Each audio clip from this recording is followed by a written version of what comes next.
Musta mga boss idol, may ipapakita lang akong propeller dito ng Badjari. So tignan nyo po yung itsura ng slider pin ng propeller. Makikita natin dito sa slider pin na napudpod na siya, no. So papalitan natin siya ng bagong slider pin. At syempre magpapalit na rin tayo ng bagong slider kasi set naman yung pagbinili natin eh. So ito po yung papalit nating bagong slider pin at mga slider. Dalawang pirasong slider at saka isang slider pin.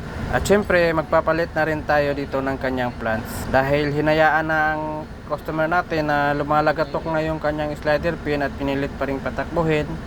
So nangyari, sira rin pati yung plants. Makikita natin dyan sa ngipin ng kanyang plants mga boss idol, no. So wala na siyang ngipin.